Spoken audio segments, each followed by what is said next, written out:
algunos, nací entre las bancas. Bueno, yo nací entre las bancas. No, yo andaba tirando piedra ahí en las protestas afuera. Y el Señor, bueno, el Señor tuvo misericordia.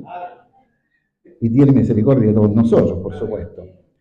Así que durante la semana, en las reflexiones bíblicas que hemos estado escuchando, y yo me alegro tanto de escucharlas, apenas despierto, prendo mi celular para escucharla y todavía no está puesta.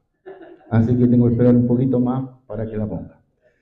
Pero las reflexiones siempre son necesarias.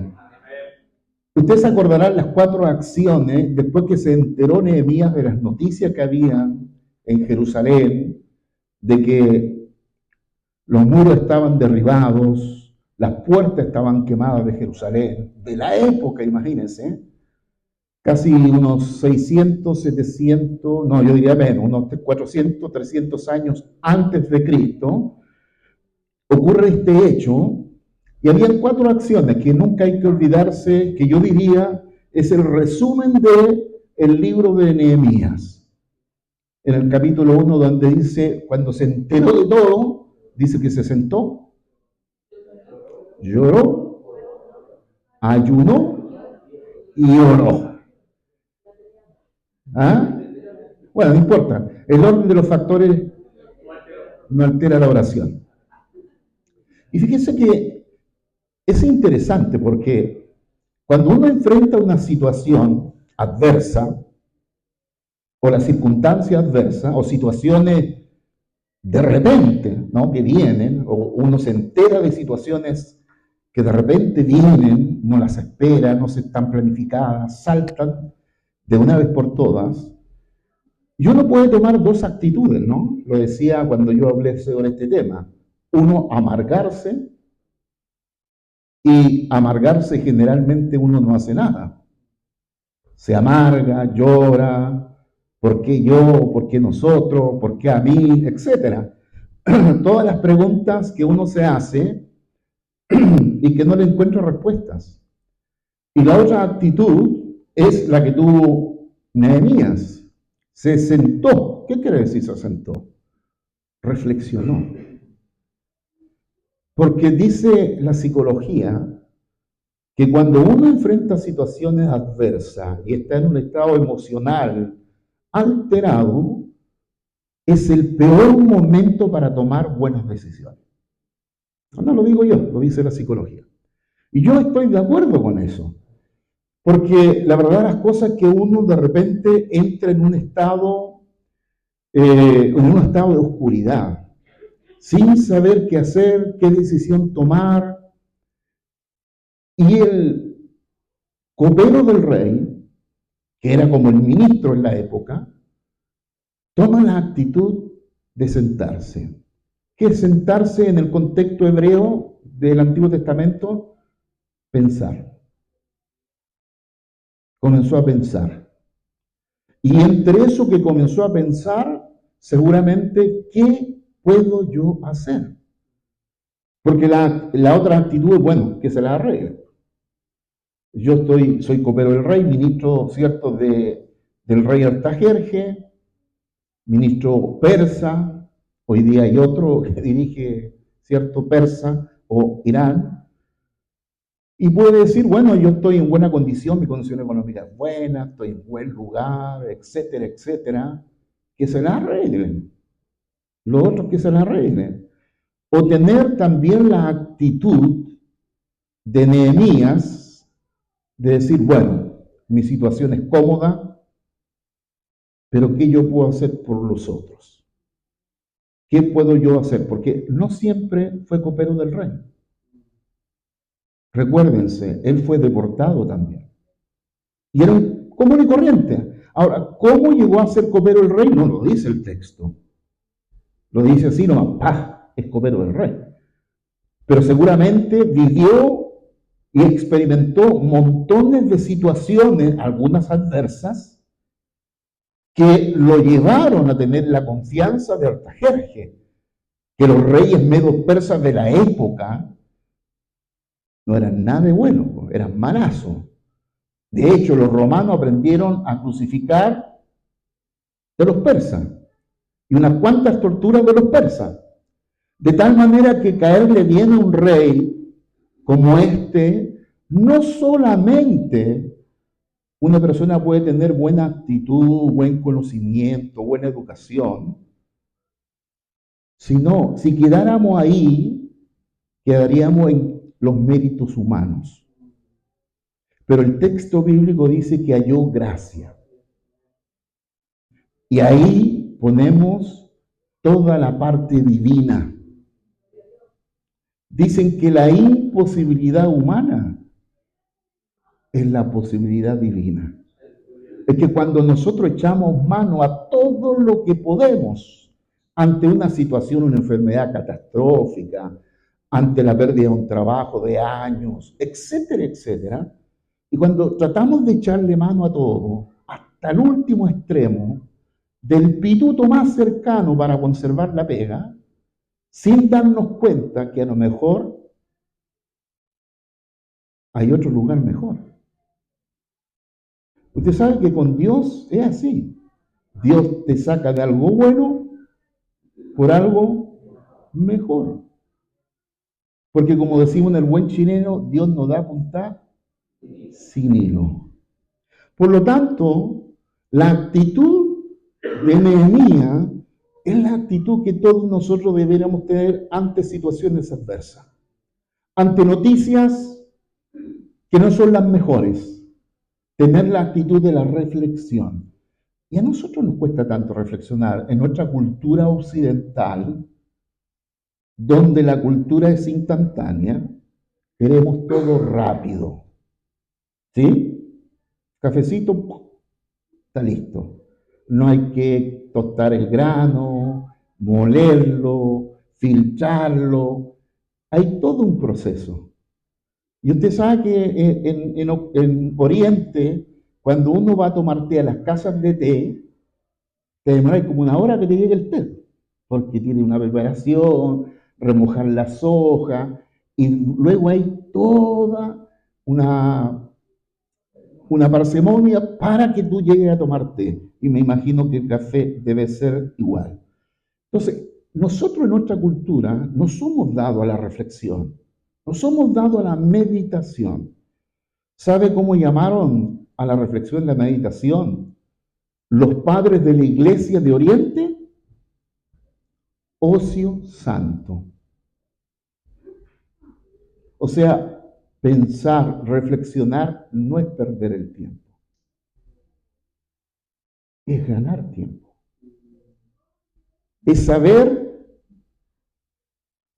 tomar la decisión, la mejor decisión en el momento más complicado, o dar el mejor consejo en los momentos más difíciles de otro. Y lamentablemente en nuestro contexto cultural occidental, donde todo es rápido, no nos tomamos el tiempo para meditar, para reflexionar, para pensar y para escribir. Fíjese los grandes pensadores, los que influyeron la cultura, los que de alguna manera hoy día vivimos nosotros lo que ellos pensaron 200 años atrás. Y que muchos de esos pensadores fueron cristianos, creyentes. Y hoy día, evidentemente que hay una carencia de pensadores terrible, porque hoy día es seleccionar, copiar. ¿Cierto? Seleccionar, copiar. Entonces, no hay tiempo para pensar, no hay tiempo para reflexionar. Y pareciera que el tiempo que yo me tomo para reflexionar fuera una pérdida de tiempo. Y es todo lo contrario. Estoy ganando tiempo. Estoy ganando, ¿sabe qué? Certeza. Porque en la medida que más conocimiento llego a tener en una situación, en una decisión, más certero soy en la decisión. Mientras menos pienso, menos certero soy en la decisión. Así que aprendamos de Nehemías. Dios no está apurado. Así que Él no espera que actúes con apuro en situaciones donde necesitas detenerte. Y aquí les cito el capítulo 66 de los Salmos. Estad quietos y reconoced que yo soy Dios. Estad quieto. Tómate un tiempo de quietud durante la semana. Tómate 5 minutos, 10 minutos, 20 minutos, 30 minutos en la semana. ¿Qué es 30 minutos? Para 196 horas que tiene la semana. ¿Qué es media hora? Media hora muchas veces es para redirigir la dirección que estás tomando. Para restaurar el camino, reiniciar algo, volver a pensar los sueños, volver a pensar las cosas que uno de alguna manera se ha propuesto. Yo, unos 25 años atrás, leyendo la Biblia, escribí 67 cosas que antes de morir me gustaría hacer. 67, imagínense, ¿eh? Una cantidad de hacer cosas, ¿no? Bueno, voy como en las 50 y tanto, les diré. Pero cuando uno piensa y tiene el tiempo de pensar, reflexionar, de comprar o hacer uso de una agenda, un cuadernito 40 hojas y escribir cositas, fíjate cómo te van ayudando. ¿Cómo nosotros reconstruimos? 3 cosas que en los devocionales yo rescaté de varios que lo han hecho. Creer, crecer y comprometerse. Y es lo que les quiero hablar esta noche. ¿Cómo nosotros reconstruimos nuestra fe? ¿Cómo la volvemos a reiniciar cuando creemos que hemos perdido algo de fe o hemos perdido la totalidad de la fe o algo de ella? Y no va acompañada con vitalidad, no va acompañada con la vitalidad, con la fuerza, con el ánimo, con las ganas, con la motivación, sino que la fe se ha vuelto algo pasivo o algo apático, como algo que no tiene ningún interés o no debería tener. Bueno, el texto de Nehemías capítulo 2, los versos 17 y 18, si los ponen ahí para leerlos, los tenemos. Muy bien, vamos a leerlos todos juntos a las 3. 1, 2, 3.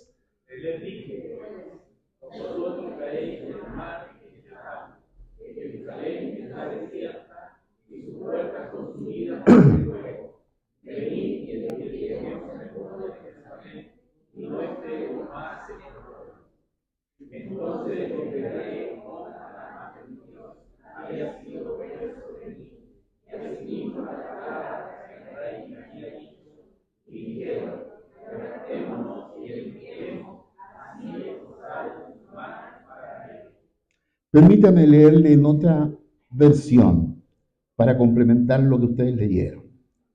Ustedes conocen la situación en que estamos. El diagnóstico de Nehemías es: Jerusalén está en ruinas y sus puertas están consumidas por el fuego. ¿Qué hay que hacer? Bueno, así que trabajemos juntos y construyamos la muralla de Jerusalén para que dejemos de sufrir esta humillación en la que estamos viviendo. También les conté lo bueno que Dios había sido conmigo y lo que me había dicho el rey. Entonces ellos dijeron todos animados: manos a la obra. Cuando uno se pone en el contexto de Nehemías, o sea, estamos hablando de muchos años atrás, y cómo esta palabra que fue dada y escrita tantos años atrás la podemos trasladar al día de hoy, la contextualizamos para que tenga sentido para nosotros. ¿Cierto? Eso es contextualizar, traer a la realidad. Ahora, no se olviden el contexto histórico de este proceso. Acá hay un contexto histórico donde hay un pueblo que ha sido llevado a otro pueblo y que está bajo un régimen autoritario total. No hay posibilidades de salir de aquí. ¿no? No hay posibilidad, la única posibilidad de salir es muerte. Y ya hasta ese momento han muerto muchas personas, demasiadas personas. De las que entraron, solo prácticamente casi un tercio volvió a Jerusalén. Las demás quedaron ahí, muertas, algunas por vejez, porque fueron llevados bastante viejos, y otros simplemente bajo el régimen. Por lo tanto, no siempre, queridos, no siempre la vida de fe o la fe se desarrolla en un ambiente bueno. Si nosotros pensamos en nuestros hermanos que están llevando su fe adelante en Pakistán, en Afganistán, donde en este momento hay una persecución tremenda sobre los cristianos, o en Siria, 25.000 cristianos muertos, o en Sudán, más de 40.000, etc. O sea, la vida de fe o la fe no siempre la podemos llevar en un lugar que favorezca la fe, que anime la fe, que nadie te exponga o te lleve preso o te mate por razón de lo que tú crees. Tengas esa libertad para creer lo que tú quieras. Esa es la libertad que tenemos hoy en nuestro país. ¿Sí? Hay una ley, inclusive la ley de culto, que nos permite vivir la vida de fe, ya sea en público o privada. Solamente que hay que cumplir el artículo 8, ¿no? ¿Y qué dice el artículo 8?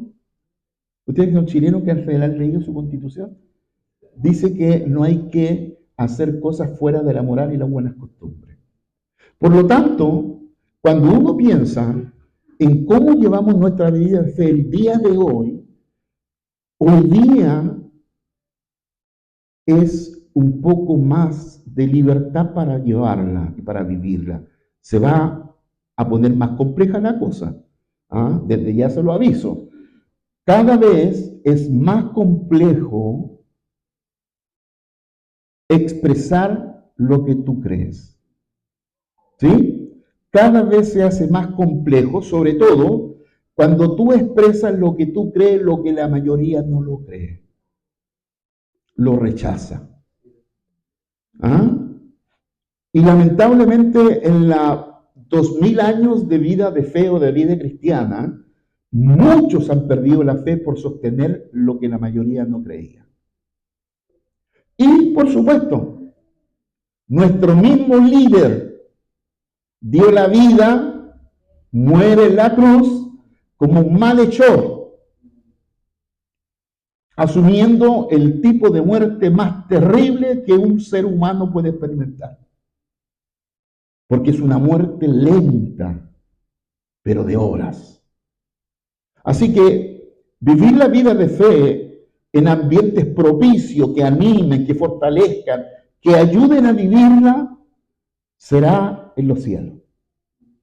Acá en la tierra, siempre, siempre a alguien le pisarás el callo y el regalón. Por lo tanto, requerimos y necesitamos vivir la fe con convicciones. Tener una convicción profunda de que vivimos una vida de fe que está absolutamente respaldada, primero por la historia, luego por la palabra de Dios, luego por los hechos, luego por nuestra propia experiencia. La propia vivencia y experiencia que nosotros vamos viviendo día a día y que algunos ya peinamos canas viviendo la vida de fe, entonces se va acumulando la certeza en nosotros que el camino que hemos recorrido no ha sido en vano, pero tampoco ha sido un camino de rosa. De hecho, la vida de todos los seres humanos, la historia que todos nosotros podríamos contar, es una historia de suma de situaciones adversas y a veces de pocas alegrías. A veces es de más llanto que alegría. Yo he escuchado en mi vida de fe y en mi vida pastoral he escuchado miles de historias. Algunas las he escrito y a otros les he pedido que escriban sus historias. Porque hay historias que son terribles, tremendas, ¿no? Que han vivido algunos seres humanos y que por la gran misericordia de Dios, algunos dentro de esa historia han encontrado al Señor y su historia ha cambiado totalmente y absolutamente. Y otros mueren con una historia de tristeza, donde no pareciera que no hay esperanza para nada. Ahora, los muros están derribados. Fíjese que desde la perspectiva profética, los muros son una manera de protección.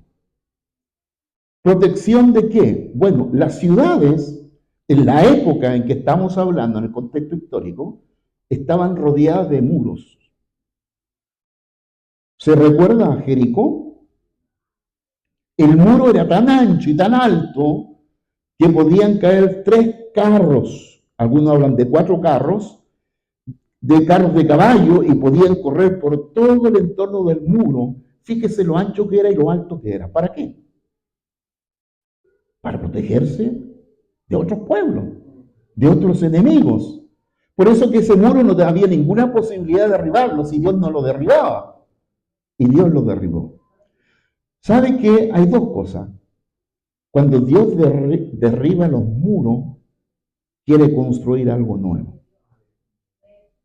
Y cuando Dios ha construido algo nuevo, y tú dejas que esos muros construidos nuevos vuelvan a ser derribados, entonces quedamos a expensas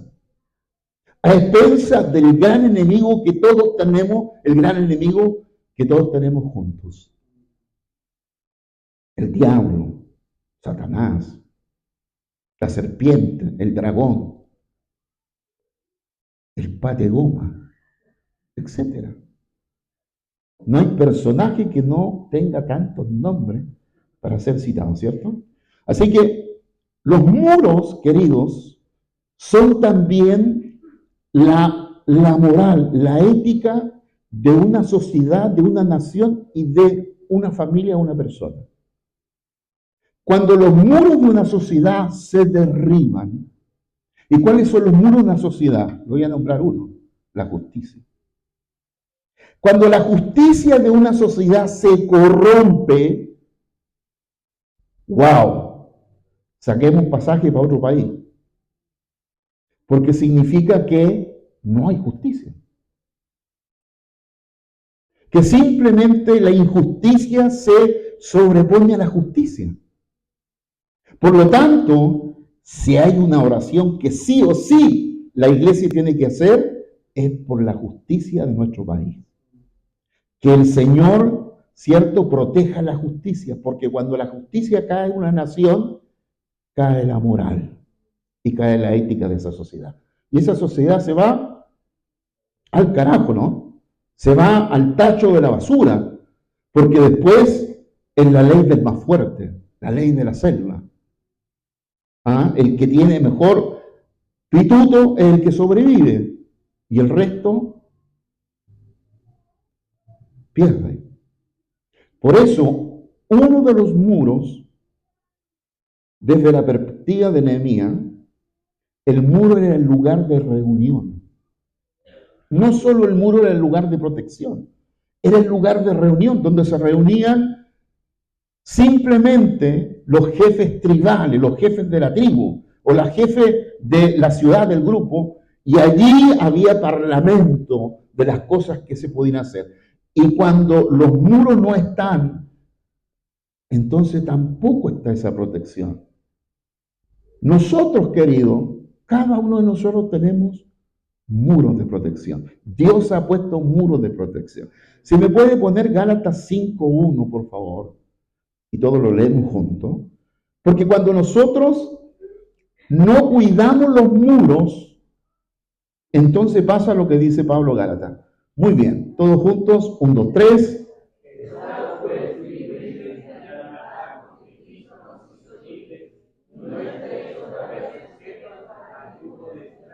Y no estéis otra vez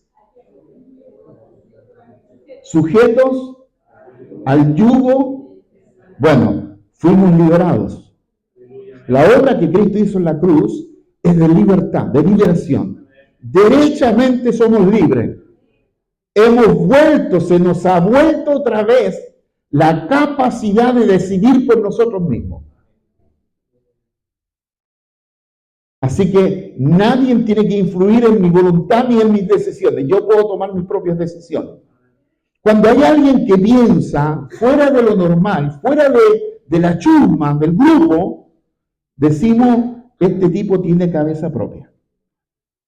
No está influenciado por ideología, por lo que dicen otros, por lo que dice el partido, por lo que dice esto o lo otro. El tipo tiene cabeza propia. Bueno, en nuestro país no hay muchas cabezas propias, ¿no? Para pensar. Pero fíjese, Dios nos ha dado a cada uno de nosotros cabeza propia. No debemos para nada nosotros sujetarnos sin siquiera nosotros pensar con nuestra capacidad intelectual si es propio sujetarme, propio obedecer o propio estar en un lugar si no quiero o quiero estar. Nadie debe obligarlo, ¿sí? Nadie debe sentirse obligado, pues por eso Jesús murió en la cruz, para darnos libertad. Y no volver al yugo, a ese yugo maldito, donde nosotros no pensábamos nosotros, pensaba otro, que influía con sus pensamientos. Y le digo inmediatamente capítulo 2, verso 1 de Efesios, por favor, porque en otro tiempo andábamos conforme, a ver, todos juntos, 1, 2, 3.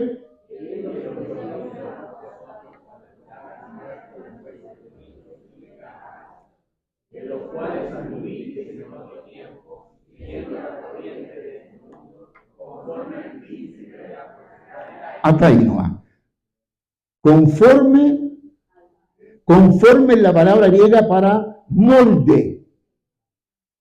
O sea, teníamos un molde, nos amoldábamos, nos conformábamos a un criterio, a un tipo de pensamiento que no era nuestro. ¿Sabe qué dice la psiquiatría? Dice que casi más del 85% de las estructuras de pensamiento de los individuos no son de ellos. O sea, usted está lleno de pensamientos que no son suyos. No nacieron de su reflexión, no nacieron de su estudio, no nacieron de sí mismos. Los han transferido, los han traspasado y usted no se ha dado cuenta. ¿Sabe por qué? Porque es muy probable que usted crea cosas que no hace.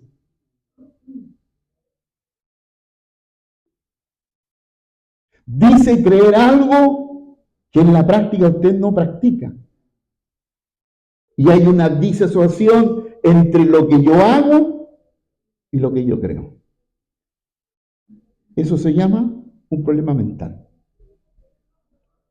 Porque generalmente nosotros hacemos lo que creemos. ¿Sí o no? Mire, permítame decirle, el diagnóstico que hace Nehemías en el 2:17 del verso que acabamos de leer, cuando hace el diagnóstico de qué es lo que está aconteciendo, de qué está ocurriendo, el mal en que estamos todos nosotros. ¿Cómo uno llega después de, nos dice Pablo, 5:1 de Gálatas, después de ser liberado, después de experimentar y vivir la libertad en Cristo, cómo uno vuelve a ser esclavo de lo mismo que fue liberado? Hay que ser, se lo voy a decir como el chavo, hay que ser menso, ¿no? Para volver otra vez a la esclavitud de la cual fue libre. Y ya le digo desde siempre, le adelanto el sermón del otro domingo, porque mientras más uno vuelve atrás, más difícil volver después. ¿Ha nadado alguna vez contra la corriente? ¿O ha nadado en el mar cuando las olas le pegan en la cara y no lo dejan a uno ver? Se complica, ¿no es así, Pedro? Bueno, cuando nosotros descuidamos la capacidad que Dios nos ha dado, esta voluntad de la cual hemos recibido para tomar propias decisiones, ¿Cómo uno llega a una situación o cómo uno llega a una situación de este tipo de la cual fue liberado? ¿Cómo llega Israel a esta condición? ¿De qué manera? Ya le adelanto que Israel, Jerusalén ha sido destruido no sé cuántas cientos de veces. Pero como un pueblo que está ahí establecido llega otra vez a la situación la cual están viviendo, ser deportados, que era el sistema antiguo de los imperios, país o lugar que se conquistaba, se sacaba todo y se los llevaba a otro lado, que no conocían las personas, los lugares, nada, para que no arrancaran. Era la estrategia. Ahora, ¿cómo Israel llega allá? Vuelve otra vez atrás. Uno podría decir descuido. Se descuidó el hermano. Se descuidó el matrimonio. Se descuidó la familia. Se descuidó el país. Uno podría aplicar el concepto de descuido a una serie de cosas. Pero ¿qué significa descuido en esencia? Que perdiste la atención. Que perdiste la capacidad de concentración. En lo que estabas concentrado, de repente se perdió. Y el descuido termina en contra de uno. ¿Por qué uno llega a una situación de ese tipo? Rebelión. Hay rebelión en el pueblo. El pueblo de Israel se rebela y por eso la deportación es el juicio de Dios. Y en el fondo, cuando es Dios que está detrás de una situación, simplemente es un trato de Dios. Dios está buscando volver a traer a su pueblo. Y en este propósito, nosotros aprendemos muchas veces que el sufrimiento es un elemento terapéutico que Dios usa para volvernos a traer. Si no, pregúntele a Job. Y nosotros tenemos una mirada del sufrimiento como negativa.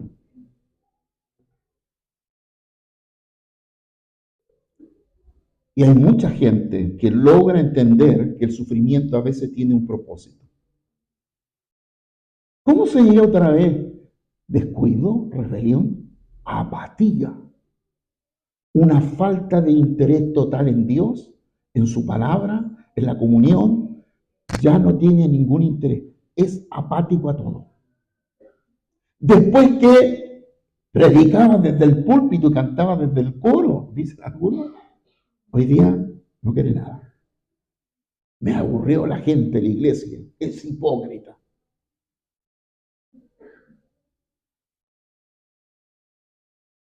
Y finalmente, lo que ocurrió con Israel fue la idolatría. ¿Y qué es la idolatría? No necesariamente es arrodillarse ante alguien o ante algo de madera, de cemento, lo que sea.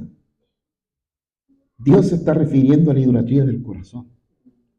Cuando Dios ya deja de ser el primero en el corazón. Y es el segundo, es el tercero, es el cuarto. Dios es el gran mejoral. Bueno, mejoral era antiguo, ¿no? Dipirona. Es la gran dipirona que nos tomamos cuando estamos mal. Se nos pasó hasta la otra temporada. ¿Por qué los seres humanos somos así? Los seres humanos somos de esa manera. No deberíamos serlo, pero sin Cristo somos así. Por lo tanto, los muros cayeron. Los muros que son capaces de guardar tu vida, muros morales, muros éticos, hábitos positivos, de los cuales has sido enseñado de pequeño de casa, muchos de esos comienzan a ser dejados de lado. Dejados de lado. ¿Y qué ocurre? Ocurre que bajamos la dependencia de Dios. Nos consume el trabajo, si no trabajo no como, y empezamos a usar expresiones que la usábamos antes y que la usa la gente. ¿No? Si yo no me esfuerzo, si yo no estudio, ¿quién me da de comer? Y si te enfermas, grave, ¿puedes trabajar? ¿Puedes estudiar? No. Por lo tanto, querido, seguimos dependiendo de Dios. Aunque tengamos título académico y cuánta cosa, y bien es, y bien que así sea, bien que nos hemos esforzado por aquello, pero dependemos de Dios. No dependo de mi labor, de mi trabajo, dependo del Señor. Dependo de darle honra a Dios, de honrar a Dios, de hablar bien de Él. ¿Qué es honra? ¿Cuál es la honra de Dios? La honra de Dios es que Él cumple lo que dice. Y nosotros cumplimos lo que decimos. ¿Tenemos honra? ¿El ser humano tiene honra? A veces no. Estamos en una carrera política. Fíjese cuánta oferta va a haber. Y veremos si se cumple. Generalmente no se cumple. Generalmente no se cumple. ¿Por qué? Porque los políticos, muchos de ellos, algunos, hay excepciones, no tienen honra. Simplemente no tienen honra. No tienen una palabra. Antiguamente la palabra valía, ¿cierto? Es mi palabra, eso vale. Era como firmar ante notario. Hoy día, asegúrate de ir al notario. Dejamos la honra, dejamos el honor. Recién cantábamos, ¿cierto? Gloria, honra, honor al Señor. ¿Por qué? Simplemente, bueno, estamos hoy día viviendo el individualismo. Es una sociedad individualista. ¿Qué significa eso? Que me importo yo, primer lugar, segundo lugar, me importo yo, y en tercer lugar, me importo yo. Es el individualismo. Lo que Jesús lo combatió derechamente y dijo que el Evangelio es pensar en el otro. Ama a Dios con todo tu corazón, pero ama a tu prójimo como a ti mismo. Pues el Evangelio es la extensión del amor de Dios a través de nosotros. Por lo tanto, ¿por qué se derriban los muros? Esos que te protegen, que te han costado tanto levantar para la protección de tu propia vida, de tu familia, de tus hijos, de tu matrimonio. Bueno, a veces nos alejamos de lo que es clave, la oración. Ustedes saben que la oración se le dice la cenicienta. La oración es la cenicienta de la iglesia. Porque el culto de oración es el que menos viene gente. Pero nosotros con toda la boca llena decimos la oración es importante. Pero oramos poco. Y a veces cuando no hay oración carece la sabiduría. Y por eso es que tomamos decisiones tontas. Simplemente decisiones que a la larga nos acarrean derechamente más problemas, más situaciones. ¿Sí? De esa manera cerramos la puerta. Cerramos la puerta a Dios. ¿Y qué dice Nehemías después de dar el diagnóstico? Bueno, reedifiquemos. ¿Qué vamos a hacer? Vamos a reedificar los muros. ¿Qué es eso? Bueno, para animar, dice Nehemías, la mano del Señor, la mano de Dios, ha sido buena para nosotros. Así que reconstruir los muros significa que hay que volver a la dependencia de Dios. Hay que volver a depender de Dios. ¿Sí? Hay que volver a depender. Él es nuestra provisión. Es nuestra provisión. Creo que muchos de los que estamos aquí, en momentos difíciles, hemos visto la provisión de Dios. ¿Sí o no? Sin pega, sin ninguna posibilidad de trabajo. Dios ha sido bueno. Y después que llevamos pega, dejamos de depender de Dios y dependemos de la pega. Bueno, ¿cuál es la estrategia del enemigo? Porque hay enemigos, ¿no? Y lo dice muy bien Nehemías. Hay enemigos. Bueno, la estrategia del enemigo simplemente es que no confiemos en Dios. Mata la vida de oración, que es el grito de nuestro espíritu. La oración es el grito de nuestro espíritu. ¿Y cuál es el grito? Interviene. ¿Para qué oramos? ¿Para qué oramos? Oramos por aquellas cosas que están fuera del ámbito humano. ¿Para qué voy a orar por cosas que yo puedo hacer? ¿Pero por qué oro? Por aquellas cosas que yo no puedo hacer. Por aquellas cosas que están fuera de mi ámbito, que no son posibles hacer, que son imposibles hacer. Entonces, ¿qué dice la oración? Dice, Dios interviene. Interviene en esta situación, interviene en mi vida, interviene en mi familia, interviene.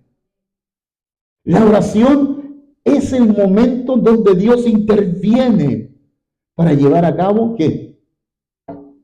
Su voluntad. ¿Y qué es lo que Dios busca bajo estas circunstancias? Busca que nosotros, nuestra fe no falte.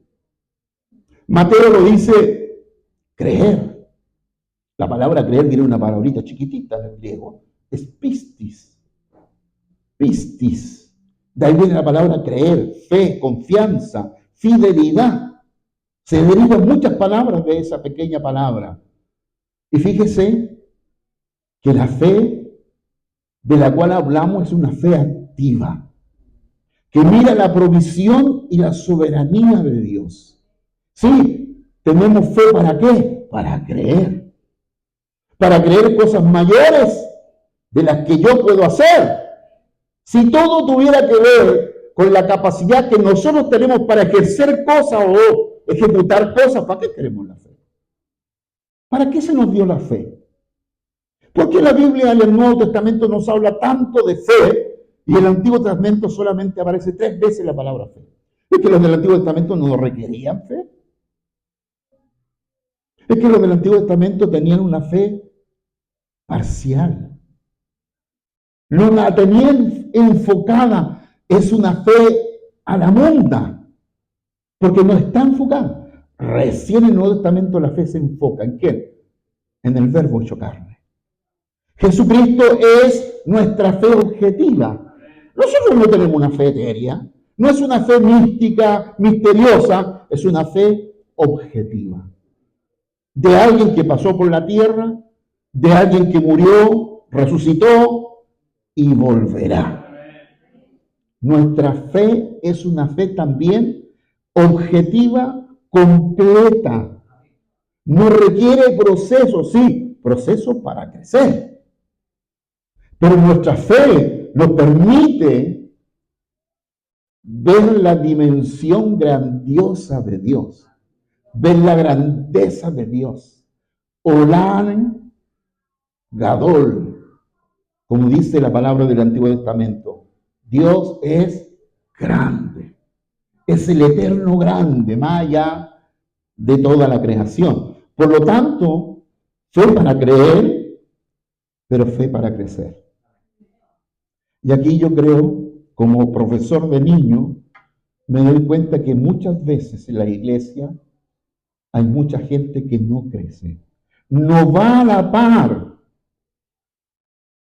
su crecimiento a la luz del tiempo que lleva en la iglesia. Fíjese que eso no se puede dar en la escolaridad. El niño que entra a pre-kinder se supone que el otro año estará en kinder. Y después que termina pre-kinder y kinder entrará primero. Y después a segundo. Y después... ¿Y si el niño queda en kinder? y ya tiene 9 años. ¿Qué pasaría? ¿Qué ocurriría, profesora? Bueno, hay algo que le está pasando. Tiene problemas cognitivos, tiene problemas, etcétera. No es normal que un niño que entra se quede en un curso 5, 6 o 7 años. Eso es normal, no es normal. ¿Y por qué va a ser normal en la iglesia? Que alguien que tiene 5, 10, 15, 20 años está como todavía un niño de pre-kinder. Si tienes fe, vas a crecer. Y si estás en una comunidad como esta, vas a ser obligado a crecer.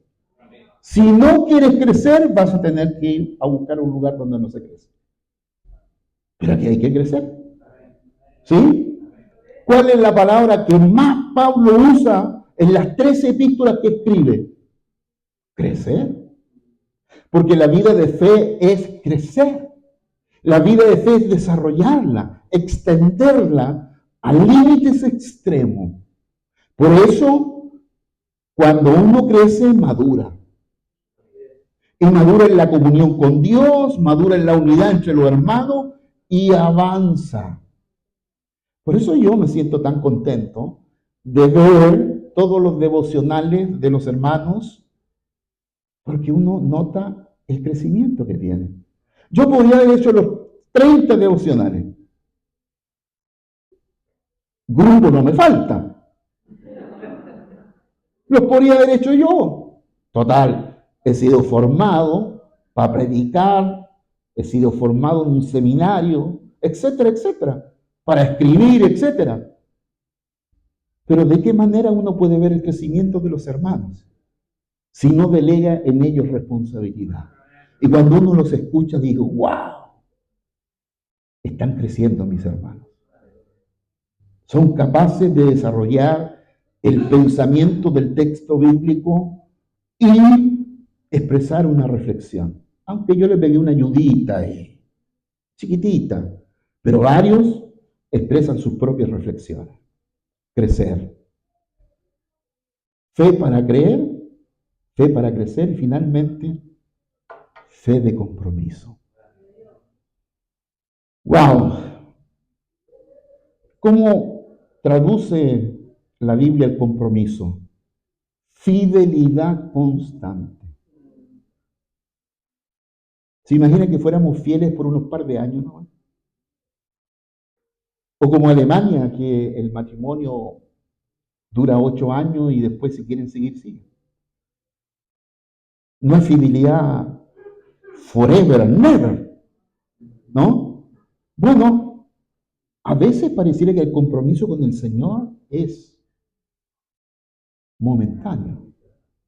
No es un compromiso de constancia, de determinación y perseverancia permanente, de estar para siempre sirviendo al Señor. ¿Por qué?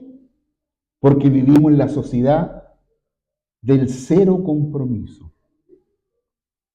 Lo que 40 años atrás compromiso era lo más importante, 40 años después la sociedad de falta de compromiso que escriben montones de filósofos. ¿Sabe cómo se le llama a la sociedad hoy día? Se le llama sociedad líquida. La modernidad líquida.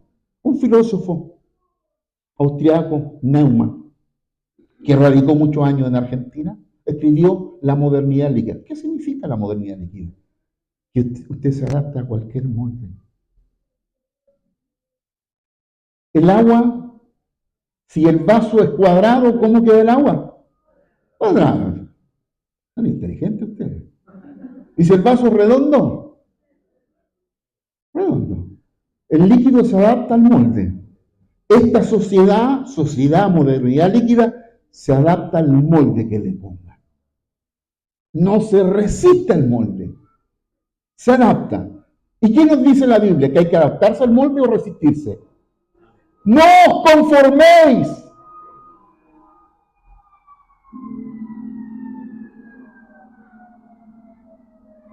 ¿Nadie hizo nada malo aquí? No os conforméis a este siglo. O sea, no te adaptes al molde de esta sociedad. No te adaptes al pensamiento, a una ideología. El día de hoy, Dios te hizo libre para que pienses por ti mismo.